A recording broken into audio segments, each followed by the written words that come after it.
Sidang perkara perdata di Pengadilan Negeri Semarang terkait pembatalan PKS atau Perjanjian Kerjasama antara Yayasan Pangeran Diponegoro Peduli Bangsa dengan Yayasan Nasima tiba pada tahapan sidang pemeriksaan setempat di lokasi objek sengketa di Jalan Trilomba Juang nomor 1 Kota Semarang. Sidang lapangan ini merupakan bagian dari rangkaian terakhir proses persidangan di Pengadilan Negeri Semarang. Dalam sidang tersebut, majelis hakim secara langsung meninjau batas-batas lahan sesuai dengan sertifikat yang disengketakan.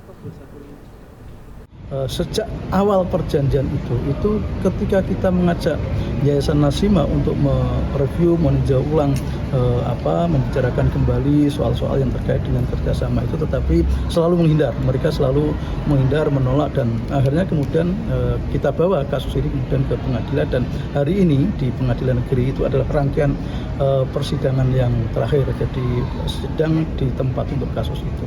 Majelis hakim bertanya soal batas-batasan, jadi sidang di tempat kan di lapangan ya, jadi mereka tanya soal batas-batas tanah itu. Kita dari Yayasan Pangeran Diponegoro Peduli Bangsa mengajukan ke Pengadilan Negeri agar kerjasama antara dua yayasan itu diakhiri ya, jadi tidak diteruskan kembali. Hal senada juga disampaikan Abdul Jamil, pengurus Yayasan Diponegoro Peduli Bangsa.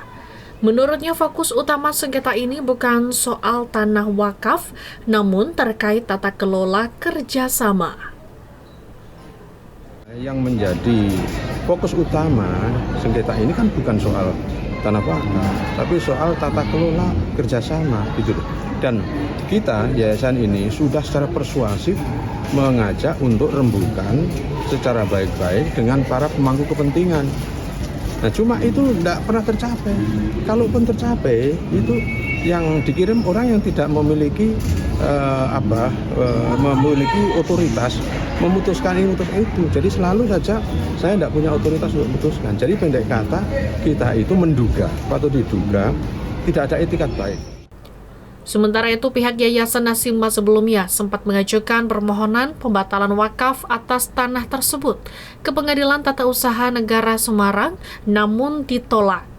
Mereka kemudian mengajukan banding ke PT UN Surabaya, namun menurut kuasa hukum Yayasan Diponegoro Peduli Bangsa, proses di PT UN tidak terkait langsung dengan pokok perkara yang sedang disidangkan di Pengadilan Negeri.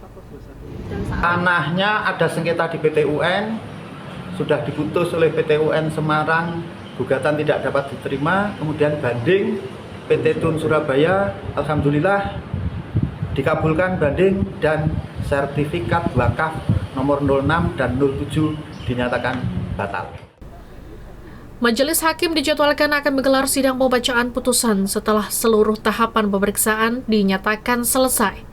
Perkara ini terus menyedot perhatian karena menyangkut dua yayasan besar serta masa depan lembaga pendidikan yang telah lama berdiri di Kota Semarang. Irfandi Ardianto melaporkan.